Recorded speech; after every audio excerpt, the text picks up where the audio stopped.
রতনদা, আজকে কি আমরা এই সুকান্তদের বাড়িতে চুরি করব? আমি কি তোকে একটা মাইক দেব এটা বলবার জন্য এত জোরে জোরে বলে সুকান্তরা ঘর থেকে বেরিয়ে আসবে? যত সব হতভাগা ছাগল শালা। তুমি আমার সাথে এইভাবে রেগে কথা বললে আমি কিন্তু কখনো তোমার সাথে চুরি করতে যাব না, বলে দিচ্ছি। মনে নেই এর আগে একবার আমাকে ছাড়া চুরি করতে গিয়ে একা একা ধরা পড়েছিলিস? তখন যদি আমি তোকে বাঁচিয়ে না আনতাম গণধোলাই খেয়ে মরে যেতিস। একবার বাঁচিয়েছো, সেই জন্যই তো তোমার সাথে কাজ করতে আবার রাজি হয়েছি, না হলে তো একাই কাজ করতাম। আমি না বাঁচালে তো মরে যেতিস, তারপর উপরওয়ালার কাছে গিয়ে কাজ করতিস হারামজাদা। কিরে এখনো বসে আছিস কেন? আরে যন্ত্রপাতি বের করে তাড়াতাড়ি মাটি খুঁড়তে শুরু করে এই ছাগল। দাদা, আমি তো মাটি করতে পারি না, তুমি শুরু করো। আমার মাটি খনন করার শব্দে নিশ্চিত ওদের ঘুম ভেঙে যাবে, তুমিও ধরা পড়ে যাবে। এতদিন ধরে চুরি করছি, এখনো যদি তুই চুরি করবার সমস্ত কিছু না শিখে নিস, তাহলে তোকে আনলে আমার কি লাভ হলো? একা এলি তো সবকিছু চুরি করতে পারতাম। তুমি তো নিজেই একা আসতে চাও না, তো কেন আসতে চাও না সেটা বুঝছো? আমি আমি আমি বুঝি না নাকি? নিজের ভয় করে সেজন্য আসো না। ফালতু কথা বলিস না, তুই কাজ শুরু কর, দুজনে শুরু করি, তাহলে তাড়াতাড়ি হয়ে যাবে।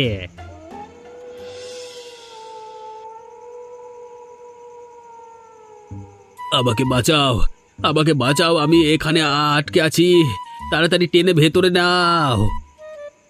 তোকে নিয়ে আমি যেখানেই যাই সেখানেই তুই একটা ঝামেলা করে বসিস। এসেছি চুরি করতে, এখানে তুই একটা নাটক শুরু করেছিস।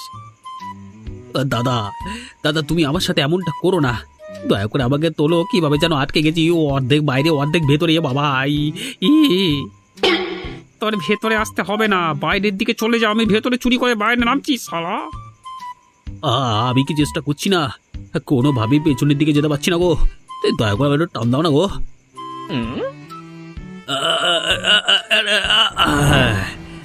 তোমাকে অনেক ধন্যবাদ, তুমি আমাকে বাঁচালে, মানে লাগছে পোঁয়াটা। মনে রাখিস তোকে কিন্তু আরো একবার বাঁচিয়েছি। হ্যাঁ, এখন কোনো কথা না বলে গুরুত্বপূর্ণ আর দামি যত জিনিস আছে সবকিছু তুলে নে, কোনো শব্দ করবি না, কোনোভাবেই ওরা যেন বুঝতে না পারে। হ্যাঁ ঠিক আছে, ঠিক আছে, তুমি চিন্তা করো না, সকল জিনিসপত্র গুছিয়ে নিচ্ছি দাবি দাবি দেখে। হ্যাঁ।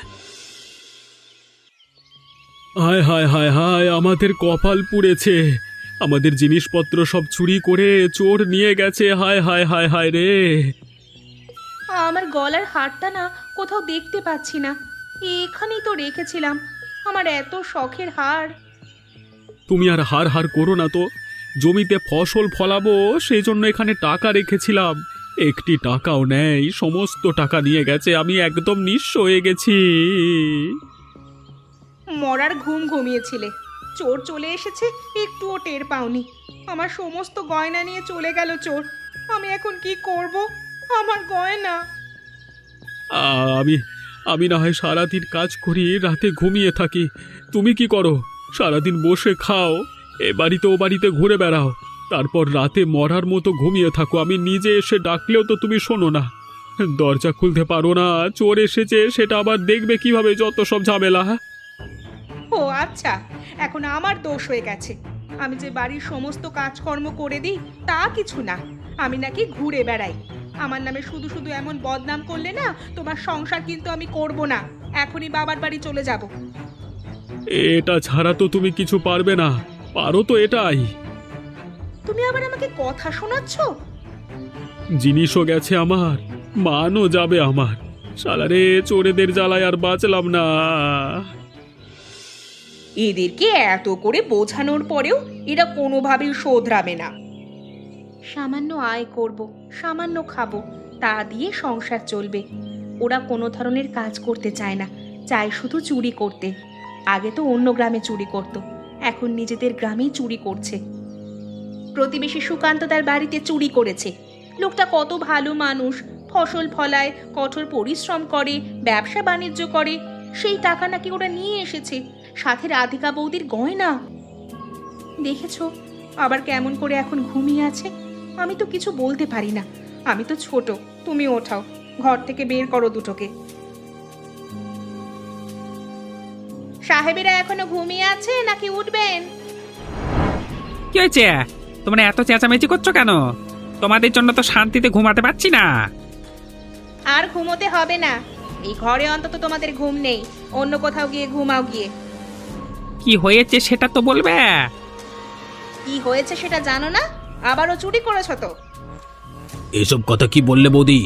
আমরা কোনো চুরি করিনি, আমরা তো ঘুমাচ্ছি।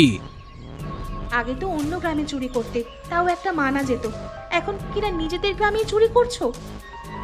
তোমাদের জন্য তো এখানে আমি আর ছোট বসবাসও করতে পারবো না। সবাই আমাদেরকে চোরের বউ বলবে। সারা রাত জেগে থেকে দিনে তোমাদের এত বকবকানি আর ভালো লাগছে না, ঘুমাতেই পাচ্ছি না। চল তো লালটু এখান থেকে। একেবারে চলে যাও, কোনোদিন আর ফিরে আসবে না। দাদা, এভাবে আর কতদিন ঘরে বসে থাকবো? চুরি করে যে পয়সাগুলো এনেছি সব তো শেষ হয়ে গেছে। পুরুষ মানুষের হাতে পয়সা না থাকলে ভালো লাগে বলো? কি করব সেটা নিয়ে কদিন ধরে ভাবছি, কিছুই তো বুঝতে পারছি না রে। গ্রামবাসীরা সবাই আমাদেরকে সন্দেহ করছে, সবাই আগের থেকে অনেকটা সচেতন হয়ে গিয়েছে। এই কোন বাড়িতে গিয়ে ধরা পড়বে কে জানে। বৌদি ও অনুরাধার জন্যই আমাদেরকে সবাই সন্দেহ করছে। ওরা সবার সামনে গিয়ে হয়তো এসব কথা বলে, নাহলে গ্রামবাসীরা কিভাবে জানবে? যেভাবে জেনেছে তারা জেনেছে, এখন কি করতে পারি সেটা ভাব। আমার কাছে একটা বুদ্ধি আছে, তুমি যদি করতে চাও এই কাজটা তাহলে করতে পারো। আরে আমার তো বুদ্ধি দরকার, কি করা যায় শুধু তুই একবার বল, তারপর আমি তোকে বলছি কিভাবে কি করতে হবে। আমাদের গ্রামের বুড়ি আছে না, তার বাড়িতে তো কেউ থাকে না, শুনেছি তিনি একাই থাকেন বাড়িতে। সেখান থেকে কোনোভাবেই যদি আমরা চুরি করতে পারি, তিনি আমাদের কিছুই করতে পারবেন না। বুড়ির কি এমন আছে যে চুরি করা যায়? বুড়ির একটা গরু আছে না? ওই বুড়ির ওই গাভীটা যেটাকে সবাই বুড়ি মধু দেওয়া গরু হিসেবে চেনে, সেটা? একদম ঠিক ধরেছ, সেটার কথাই তো বলছি। না না না না না না না না, সেটা কোনোভাবেই চুরি করা যাবে না।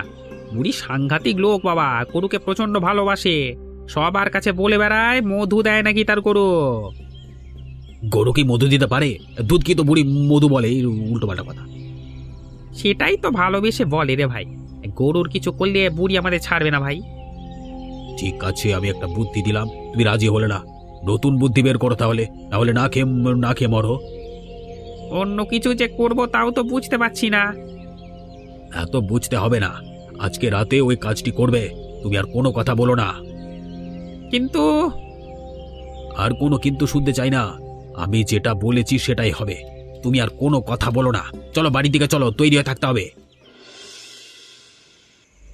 আজকে বুড়ির মধু দেওয়া গরু চুরি করবো। বুড়ির এই গরু চুরি করে কিনা ঝামেলায় পড়ি, আমি সেই চিন্তায় আছি রে। আর তুই কিনা দাঁত বার করে হাসছিস। আমার তো মজাই লাগছে, আজকে কোনো ভয় লাগছে না, আজকে কেউ আমাদের ধরতে পারবে না। এই গরু যে আমরা চুরি করছি, তারপর এই গরু দিয়ে কি হবে বলতো?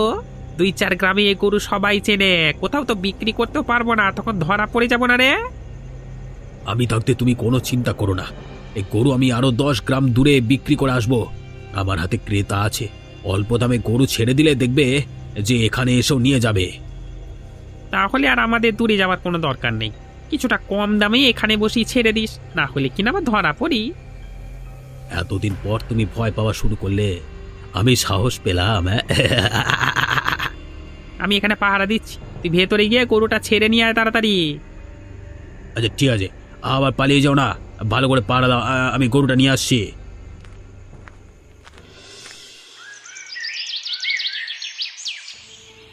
আমি এটা কোনোভাবেই মানতে পারছি না। আমার এত শখের গরুটা কে চুরি করলো? আপনি জলদি এর বিচার করবেন, যেভাবেই পারেন আমার গরু আমাকে ফিরিয়ে দেবেন, না হলে কিন্তু হুলুস্থুলু কাণ্ড বেঁধে যাবে গ্রামে। এভাবে তো আর চলতে দেওয়া যায় না। কিছুদিন আগে আমার ঘরেও চুরি হয়েছে, জমানো টাকা, সমস্ত বউয়ের গয়না সবকিছু নিয়ে গেছে। হঠাৎ করে গ্রামে যদি এতটা চোরের উপদ্রব বেড়ে যায়, আমরা কিভাবে বসবাস করব বলুন তো? আমি তো সব রকমের ব্যবস্থা করছি, কোনোভাবেই চোরকে ধরতে পারছি না। আমার একার পক্ষে চোর ধরা সম্ভব হচ্ছে না। যদি তোমরা সবাই সাহায্য সহযোগিতা না করো। আমরা তো সবাই মিলে আপনাকে সাহায্য করার জন্যই এখানে এসেছি। কি ধরনের সাহায্য লাগবে একবার শুধু বলুন, তারপর আমরা দেখছি। চোর কখন কোথায় কার বাড়িতে আক্রমণ করে সেটা তো বলা যায় না, তাই আমরা সবাই মিলে রাতে পাহারা দেব। রাস্তা দিয়েই তো চোর আসবার বেশি সম্ভাবনা। সবাই বিভিন্ন রাস্তায় লুকিয়ে থাকবো। আমি লোকজন নিয়ে একদিকে থাকবো, তোমরা অন্যদিকে চোর ধরবে, নিয়ে আসবে। তারপর যা করা লাগে সেটা আমি বুঝবো। গরুটা আমার কত শখের, মধু দেওয়া গরু আমার, সেটাকে ওরা ছাড়লো না। ওপরওয়ালার কাছে বিচার দিচ্ছি, ওরা ধরা পড়বেই পড়বে। তুমি আর মন খারাপ করো না, চোরেদের বিচার অবশ্যই করব। আজকে সবাই মিলে পাহারা দিই।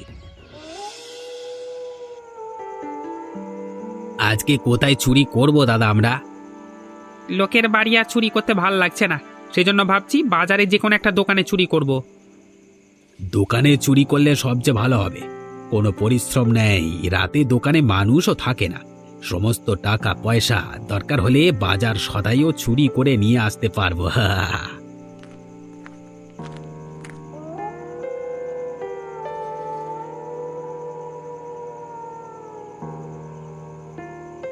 কিরে লালটু, দাঁড়িয়ে আছিস কেন? আরে ভাঙা শুরু কর তালা। বারে বারে ঘুঘু তুমি খেয়ে যাও ধান, এবার ঘুঘু তুমি পড়েছো ধরা। আমাদের গ্রাম থেকে আমাদের জিনিসপত্র চুরি, আমার গয়না চুরি করেছে। আমরা কিছু করিনি, আমাদের ছেড়ে দাও, আমরা ছেড়ে দাও বলছি। এদেরকে শক্ত করে বেঁধে রাখ, এরাই আমার গরু চুরি করেছে। এদেরকে আমি কোনোভাবে ছাড়বো না। গাছের সাথে শক্ত করে বাঁধ, না হলে এই দোকানের সাথেই বেঁধে রাখ। সকালে হরিপ্রসাদ বাবু এসে দেখবে এবং এদের বিচার করবে। আমরা আমরা এখান থেকে কোথাও যাচ্ছি না। সকাল হওয়া অবধি ওদের বেঁধে রেখে পাহারা দেব, কোনোভাবেই পালাতে পারবে না। একই গ্রামে থেকে নিজেদের গ্রামের লোকজনদের ক্ষতি করতে তোমাদের বুঝি বিবেকের একটু বাঁধেনি? আমি সারা জীবন শুনে এসেছি, ডাকাত চোরেরা কখনো নিজেদের এলাকার মানুষের ক্ষতি করে না। অন্য এলাকার মানুষের ক্ষতি করতে আসলে তারা আরো বাঁচায়, কিন্তু তোমরা এটা কি করলে? আমরা ভুল করেছি, আমাদের ক্ষমা করে দিন না। আমরা ভুল করেছি, আমাদের ক্ষমা করে দিন। আমরা আর কখনো এমনটা করব না, আমরা ভালো হয়ে যাব। মিছে কথায় চিড়ে ভিজবে না। আমার গরু ওরা কি করেছে সেটা আপনি ওদের থেকে বের করুন। আমার গরু যদি ওরা ফেরত দেয় তাহলে আমি এদেরকে ক্ষমা করে দেব। আমার গয়না চুরি করেছে, আমার সমস্ত গয়না ফেরত দিতে বলুন, তারপর ওদেরকে ক্ষমা করব কিনা সেটা ভেবে দেখব। তোমরা কথা বলছো কেন? এদের এত জিনিসপত্র গিয়েছে, সেগুলো ফেরত দাও। সেইগুলো ফেরত দেবো কিভাবে? সেগুলো তো অনেক আগেই চুরি করেছি, সব কিছু বেচে দিয়ে খেয়ে ফেলেছি টাকা। তাহলে তো ওদের কোনোভাবেই ক্ষমা করা যাবে না, পিটিয়ে মেরে ফেললে উত্তম হবে। ও সব বাদ দে, আমার গরু তো গত দুদিন আগে চুরি করেছিস। মধু দেওয়া গরু আমার, তাড়াতাড়ি ফিরিয়ে দে। মিথ্যে কথা বলছি না গো বুড়িমা, তোমার গরু মধু দেয় না সেটা দেখেছি। আমি নিজেও জানি আমার গরু মধু দেয় না। ও যে আমাকে দুধ দেয় সেটাই আমার কাছে মধুর মতো। ওকে ভালোবেসে আমি মধু দেওয়া গরু ডাকি। চাইলেই তো তোমার গরু ফেরত দিতে পারবো না। তোমার গরু শহরে বিক্রি করে দিয়েছি, এতক্ষণে নিশ্চয়ই তারা কেটে মাংস করে খেয়ে ফেলেছে। তাহলে আর তোদের বাঁচিয়ে রেখে লাভ কি? কেউ আইন নিজের হাতে তুলে নেবে না। এদেরকে আমি পুলিশে দেওয়ার ব্যবস্থা করছি। পুলিশ এদের যে শাস্তি দেবে দেখে নেবে।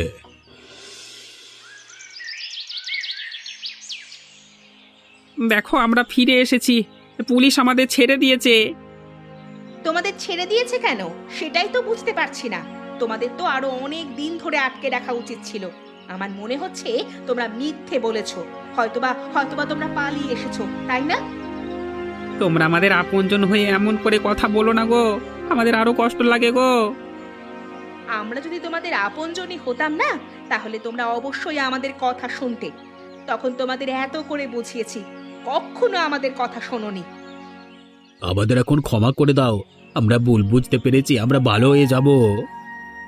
তোমাদের জন্যই সবাই আমাদের সাথে খারাপ ব্যবহার করে। বাবার বাড়ি থেকে যেতে বলেছে, তোমরা হয়তো ভাববে জিনিসপত্র নিয়ে পালিয়ে গেছি, সেজন্যই যাইনি। আমরা অসুস্থ, আমাদের ছেড়ে চলে যেও না, অনেক দিন ধরে খাইনি, পারলে একটু আমাদের জন্য খাবারের ব্যবস্থা করো। ঘরে কোনো ধরনের খাবার নেই। আমরা এমনিতেও তোমাদের সাথে সংসার করব না, তাও গিয়ে দেখি তোমাদের জন্য কোনো ব্যবস্থা করতে পারি কিনা। আমি তো ভেবেছি কোনো সাহায্য করব না, অনুরাধা যেহেতু বলেছে সেহেতু একটু চেষ্টা করে দেখি কিছু করা যায় কিনা। শুনলাম নাকি পুলিশ ছেড়ে দিয়েছে ওদের, তাহলে তো বড় একটা চিন্তার বিষয়। আবারও সাবধানে থাকতে হবে সবাইকে। সেটাই তো শুনলাম, তবে হরিপ্রসাদ বাবু কি করলেন কে জানে। এত তাড়াতাড়ি ছাড়া পেল কিভাবে? যদি এবার আবার আগের মতো শুরু করে তাহলে ওদের এমন মজা দেখাবো কল্পনা করতে পারবে না। শুনেছি ওদের নাকি প্রচণ্ড মেরেছে পুলিশ, ঠিক মতো দাঁড়াতেও পারছে না। এবার মনে হচ্ছে আগের মতো আর করতে পারবে না। চোরেদেরকে কোনোদিনও বিশ্বাস করা যায় না, চোরের জাত কখনো ভালো হয় না। তোমরা সবাই এখানে আছো, একসাথে পেয়ে ভালোই হলো। তোমাদের সাথে একটু কথা বলতে চাচ্ছিলাম, কিন্তু আমরা তো চোরের বউদের সাথে কোনো কথা বলতে চাই না। আমরা যে চোরের বউ গায়ে লেখা আছে, আমরাও তো তোমাদের মতোই মানুষ। তোমাদের অবশ্যই গায়ে লেখা আছে, না হলে বলো তো কিভাবে আমরা বুঝলাম তোমরা চোরের বউ? লেখা না থাকলে তো বোঝার কথা নয়। ওদের সাথে এত কথা বাড়িয়ে লাভ নেই, কেন এসেছো সেটা বলো। ঘরে খাবারের জন্য কোনো কিছু নেই, দয়া করে আমাদের কিছু চাল দাও, ভাত রান্না করে খেতে পারবো, না হলে না খেয়ে মরে যাচ্ছি। দয়া করে একটু সাহায্য করো। আমরা চাল দিয়ে সাহায্য করব কেন? তোমাদের চাল দিয়ে সাহায্য করি খেয়ে গায়ে জোর হোক, তারপরে সে যেন আমাদের নতুন গাভীটাও চুরি করতে পারো, তাই না? এমন করে বলবেন না, ওরা ভালো হয়ে গেছে, ওরা আর কখনো চুরি করবে না। এখন তো পুলিশের মার খেয়ে ভালো সাজার অভিনয় করছে, কিছুদিন পরে যন্ত্রণা চলে গেলে আবারও চুরির পথেই নামবে। আমাদের এভাবে ফিরিয়ে দেবেন না, একটু সাহায্য করুন। বুড়িমা বলেছে না কোনোভাবেই সাহায্য সহযোগিতা করতে পারবে না, তারপর আবার এখানে দাঁড়িয়ে দেখছো কি? আরে আমরা চলে গেলে চুরি করবে, বৌদির কাছ থেকে চাও, তাই না? আরে আমরা কোথাও যাব না এখান থেকে, তোমরা চলে যাও।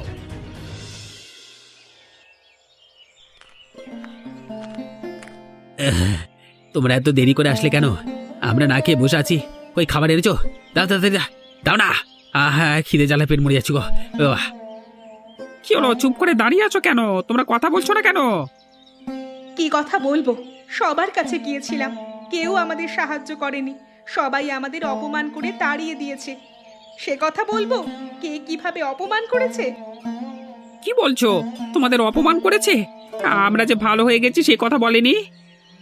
সব কথা বলেছি, তারপরও অপমান করে তাড়িয়ে দিয়েছে দূর দূর করে। কেউ আর এখন আমাদের গ্রহণ করে না, সবাই আমাদের খারাপ চোখে দেখে, চোরের বউ বলে। এসব এসব আমরা আর সহ্য করতে পারছি না। তাই আমরা সিদ্ধান্ত নিয়েছি, আমরা তোমাদের সাথে সংসারে থাকতে চাই না। আমরা যার যার মতো চলে যেতে চাই, নিজেদের জীবন নতুন করে শুরু করতে চাই। তোমাদের সাথে আমাদের জীবনে আর জড়াতে চাই না। এসব কি বলছো? আমরা এত সময় চুরি করে তোমাদের খাইয়েছি, তোমরা কিনা এখন আমাদের ছেড়ে চলে যেতে চাচ্ছ? দয়া করে এটা করো না। তোমাদের কেউ যদি অপমান করে তাদের আমরা শাস্তি দেব। চল লালটু, এখনই ওদের দেখে নি। তোমরা যে শুধরোবে না সেটা তোমাদের কথাতেই বোঝা যাচ্ছে। যাই হোক, এসব বলে লাভ নেই, আমরা চলে গেলাম। এভাবে ছেড়ে যেও না।